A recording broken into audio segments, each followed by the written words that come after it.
Hello students, welcome welcome to IFS platform. तो CSI NET के topper की journey में एक नया नाम यहाँ पर जुड़ा है। नाम है हिमांशु। तो चलते हैं हिमांशु के पास और जानते हैं क्या वो मूल मंत्र है, क्या वो चीज़ है जो कि आने वाले जो इनके जूनियर्स हैं, स्टूडेंट्स हैं, उनको करना चाहिए और एक टॉपर की जुबानी सुनते हैं। तो हमारे सामने है हिमांशु मकवाना, जिनका ऑल इंडिया रैंक 36 यहाँ पर आया है। तो Himanshu, welcome on IFS platform. Thank you sir, thank you सो तो मच। कैसे हैं आप? सर मैं बढ़िया हूँ सर, बिल्कुल। आप कैसे हैं sir? Okay, I am good. मैं भी बहुत अच्छा हूं। तो आपको कैसा लग रहा है, आपका यहाँ पे ऑल इंडिया रैंक 36 आया है?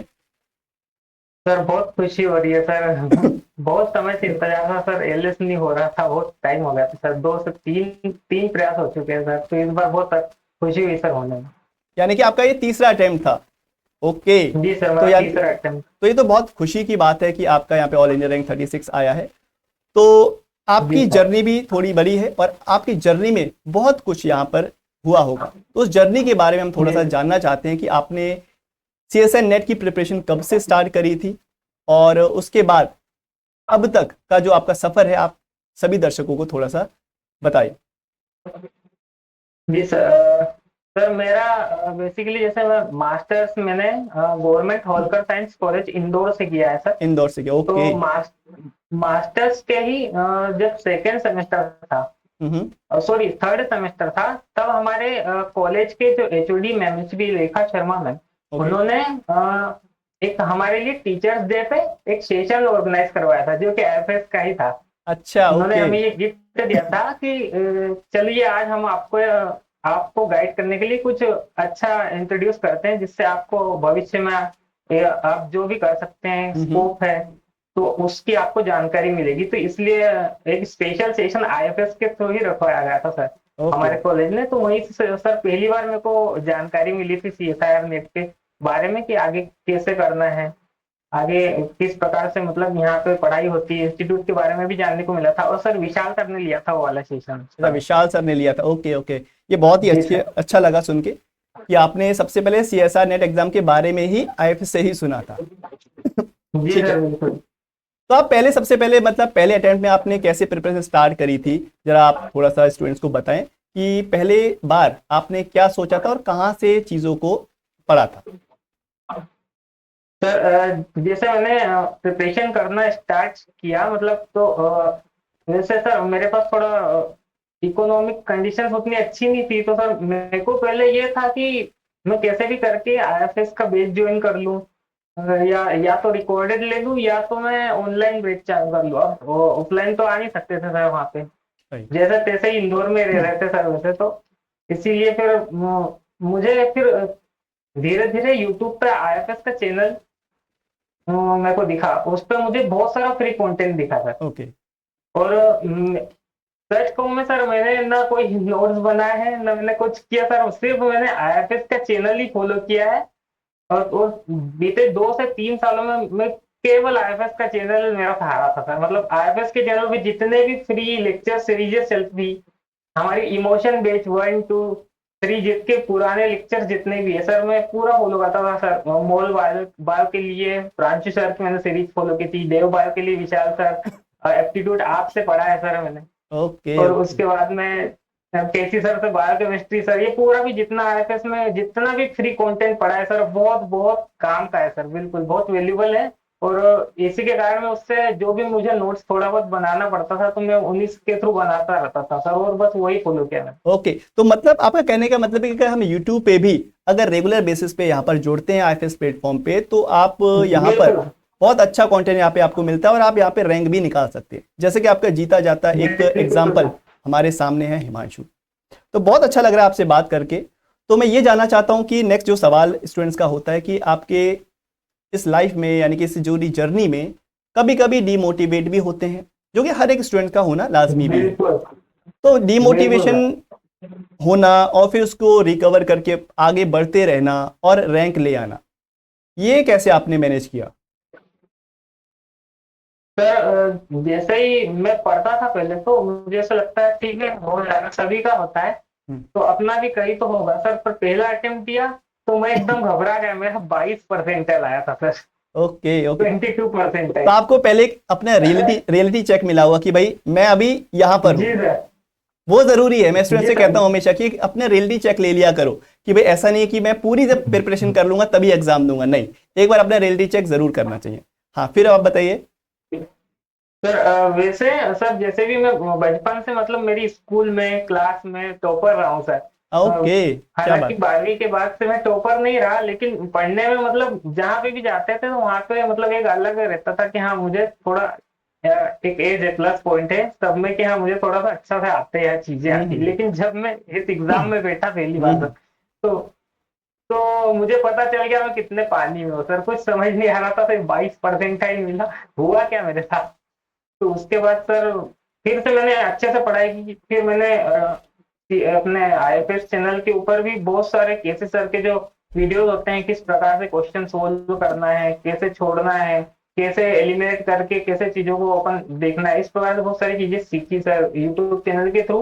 और प्रांशु सर के मोटिवेशन सर, हर बार जब भी सेल बायोलॉजी पढ़ते हैं तो सर प्रांशु सर की शायरी और उनका एक अलग ही तरीका है सर मोटिवेट करने का। Okay okay. और सर बस ऐसे ही धीरे धीरे करते हैं सर पढ़ते गया। और दूसरे अटेम्प्ट में सर 94% हुआ था, तब भी रह गया था सर। तो बहुत तकलीफ हुई थी सर। एक पॉइंट सर रहा था उस समय पे भी नहीं हो पाया था। और सर उसके बाद ही असिस्टेंट प्रोफेसर का एग्जाम हुआ था, एमपी में निकला था सर। ओके, तो उस टाइम में दे नहीं पाया था वो वाला। तो वो बस बट सर एक इसके बीच में एक सबसे बड़ी बात ये कि मेरा सेट एग्जाम निकल गया था सर। जब आपका सेट एग्जाम निकला है, कौन सा सेट? जी sir. Sir MP set. MP set निकला, ओके।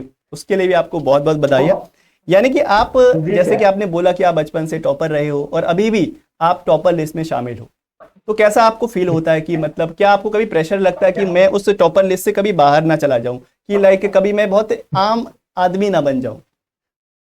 कभी ऐसा नहीं प्रेशर सर फील होता है ऐसा आपको? कुछ नहीं सर, ऐसा नहीं लगा मुझे। 12वीं तक ऐसा था कि हाँ मुझे टॉप करना है हर चीज में टॉप। पर उसके बाद में कुछ मुझे ऐसा लगा कि टॉप करने से काम यहाँ चीजें समझनी पड़ेगी। राइट। पहले मुझे ऐसा लगता था कि मैं रट के मार्क्स अच्छे ले आऊंगा तो हो जाएगा, लेकिन जैसे जैसे मैं आगे जैसे जैसे बढ़ते गए पढ़ाई हायर एजुकेशन में आते गए यस। तो ऐसे पता चला कि नहीं, कंसेप्ट क्लियर होना बहुत ज्यादा जरूरी है। ना कि तुम मार्क्स पहले ले आते थे भले, लेकिन कंसेप्ट की अंडरस्टैंडिंग ही नहीं थी तो फिर समझ नहीं आएगा आपको उस चीजें। लेकिन धीरे धीरे जैसे ही मैं आया आईएफएस के चैनल से, जैसे ही सर मैं ज्वाइन हुआ उसके बाद मुझे ऐसे ऐसी चीजें पता चली जो मैंने कभी लाइफ में पहले नहीं पढ़ी थी। सब पढ़ रखा था पर हाँ, ऊपर ऊपर, मतलब वो एक रट्टा मारने के हिसाब से हो गई उतना चीजें। डिटेल में आपने कभी लेकिन सोचा भी नहीं होगा कि अगर ऐसा होता है तो होता क्या, रीजन है उसके पीछे होने का, प्रैक्टिकली जी आपने यहाँ सर पर जाना बिल्कुल। होगा। जैसे ओके। ही सर बायोकेम और सेल बायोलॉजी सेल सिग्नलिंग इन चीजों को मैंने अच्छे से समझा जब, तो फिर पता चला कि हाँ क्या मजा आ रहा है। मतलब अब हुई अंडरस्टैंडिंग, अब चीजें समझ आ रही। तो आपका जो फेवरेट यूनिट था वो कौन सा था? सर मेरी फेवरेट यूनिट हमेशा से सर बायोकेमिस्ट्री और molecular biology. Molecular biology, okay, बहुत बढ़िया। तो इस पार्ट बी और पार्ट सी के बीच में एक पार्ट ए भी आ जाता है। वो पार्ट ए को आपने कैसे मैनेज किया और आपने किस तरह से मतलब उसकी प्रिपरेशन करी? क्या आपकी मैथमेटिक्स पहले से अच्छी थी या आपने अभी, यानी आपने कितने क्वेश्चन किए वैसे एग्जाम के अंदर? सर मैं जेन्युइन रहूंगा सर, मैं झूठ बिल्कुल नहीं बिल्कुल बोलूंगा। ऑनेस्ट मुझे आंसर करना है, हाँ। सर सर मुझे एकदम ऑनेस्टली बोलूं तो मुझे पार्ट ए से बहुत डर लगता है। बहुत डर लगता है, देखो लाइफ साइंस के स्टूडेंट से, वो मुझे भी पता है, सभी को पता है कि लाइफ साइंस के जो स्टूडेंट्स हैं पार्ट ए से थोड़ा सा घबराते हैं। हाँ। सर जितना भी मेरे से होता था मैं बस आपके कुछ पर्टिकुलर लेक्चर देख लेता था सर, हम्म, जो आप सोल्व करवाते रहते थे। और क्लासेस चलती रहती थी आपकी, हमेशा ही चलती रहती है क्लासेस। हाँ। तो राइट। वो देख लेता था। लेकिन सर क्लासेस तो मैंने सारी ज्वाइन की, लेकिन जेन्युइनली बोलूं तो मैंने केवल सिंगल एक क्वेश्चन किया है इस बार। केवल एक क्वेश्चन किया आपने इस बार? जी सर, जी सर। तो आप क्या कहना चाहते हो कि मतलब पार्ट ए करना क्या एग्जाम में इंपॉर्टेंट है? क्या आप पार्ट ए को और अगर सर कर, हाँ, क्या लगता है आपको? सर ये तो मेरी कमी है ना सर, ये मेरी गलती कि मैं कर नहीं पाया या मैं डरते रहा हूँ। मैंने कभी इतना एफर्ट ही नहीं डाला पार्ट ए में। पर ये सभी को कहना चाहूंगा कि भाई पार्ट ए बहुत इंपॉर्टेंट है। और इस बार मैंने देखा कि पार्ट ए इजी आया था। इजी आया था और ना? मैंने मतलब ओके। गो थ्रू नहीं किया सर उसको। मैं बी और सी में ही उलझ के रह गया। इधर आना चाहिए था मुझे तो मेरा सर जेआरएफ हो जाता मेरा। 2 ही मार्क्स से रहा मेरा जेआरएफ। तो इसीलिए बस वही मैं कहना चाहूंगा कि पार्ट ए को बिल्कुल कीजिए, पार्ट ए बहुत स्कोरिंग है, वो उसको करना चाहिए। बस ये ऊपर से कि मैंने डर है बस 10 नहीं, बट इस बार मैं फिर से करने वाला हूँ सर, मैं दिसंबर वाला फिर से देने वाला हूँ, इस बार मैं प्रॉपर फॉलो करने वाला बिल्कुल बिल्कुल, आपको आईएफएस और मेरी तरफ से बिल्कुल लक, विश यू लक, बहुत बहुत बधाई है आपका ऑल इंडिया रैंक 36 आने पे। और दिसंबर वाले एग्जाम को आप टारगेट कर रहे हो, तो हूँ। उसके बिल्कुल लिए सर। भी आपको बहुत बहुत अभी से बधाइयाँ और विश यू लक। साथ ही साथ हम ये भी कहना चाहते हैं कि आप आने वाले एग्जाम में एक अच्छा रैंक विद जेआरएफ लाएं और फिर से हम लोग को मौका मिले आपका बिल्कुल इंटरव्यू सर। करने का। तो जी सर। आपका फ्यूचर में अब क्या प्लान है नेक्स्ट एग्जाम के अलावा? सर मेरा शुरू से ये था सर, मैं 12वीं के बाद एमबीबीएस करना चाहता था, डॉक्टर ओके बनना चाहता था। ओके। लेकिन परिवार में कुछ कंडीशंस अच्छे मतलब होने ना कारण, तो इस कारण सर ड्रॉप ना ले पाया, तैयारी नहीं कर पाया। तो उसके बाद मैंने फिर सोचा और देखा कि कॉलेजेस में हमारे प्रोफेसर्स थे बीएससी में, जब मैंने एडमिशन लिया तो मैंने देखा कि इनका लाइफस्टाइल कैसा है, तो उनसे मैं सर थोड़ा मोटिवेट हो गया मोटिवेशन मिला होगा कि कि ये हाँ प्रोफेसर से इनका ये, लाइफस्टाइल कैसा है। जी ओके, सर बिल्कुल, क्या बात है। तो ये इनका लाइफस्टाइल कैसा है। तो और सर मुझे बहुत कहते थे कि भाई एमपीपीएससी की, यूपीएससी इसकी तैयारी कर सकते हैं। लेकिन सर मुझे बचपन से ही लाइफ साइंस में इंटरेस्ट है, और मेरा जूलॉजी फेवरेट रहा है शुरू से ही सर, बचपन से ओके। ही जंतुओं में ज्यादा इंटरेस्ट है मेरे को शुरू से ही, तो इसलिए मैं अपने सब्जेक्ट से ही जुड़ा रहना चाहता था सर। ये बहुत तो अच्छे अच्छा इसीलिए आपने मैंने, कहा, हाँ ये बहुत अच्छा आपने किया कि जी आपको सर, जिस चीज़ पे इंटरेस्ट है ना, अगर उसी फील्ड में अगर आप आगे जाते हो तो आपका इंटरेस्ट भी रहता है, प्लस आप उस फील्ड में बहुत कुछ नया कर भी सकते हो। जी सर बिल्कुल। तो इसी कारण सर मैंने फिर सब्जेक्ट को पकड़ के रखा कि नहीं, मुझे अपने ही सब्जेक्ट में आगे करियर भी बनाना है। तो इसी कारण से सर मैंने अपना लक्ष्य असिस्टेंट प्रोफेसर के रूप में चुना है। और इसी के लिए मैंने पहले एमपी सेट क्लियर किया। उसके बाद सर अभी इस बार यही प्रयास कर रहा था कि मेरा सीएसआईआर नेट भी क्लियर हो जाए, एलएस के लिए हो जाए कम से कम। बिल्कुल। तो 2 बार तो नहीं हुआ, लेकिन इस बार हो गया सर। और मैं आपको बताना चाहूंगा सर कि सर मैंने एमपीपीएससी का 2022 का जो असिस्टेंट प्रोफेसर की वैकेंसी, उसमें मैं इंटरव्यू के लिए शॉर्ट लिस्टेड हूँ सर, और अभी मेरा अगले मंथ इंटरव्यू है। क्या बात है, क्या बात है, कॉन्ग्रेचुलेशन आपको उसी के लिए, मतलब कॉन्ग्रेचुलेशन की तो आप एक लाइन लग गई है आपकी।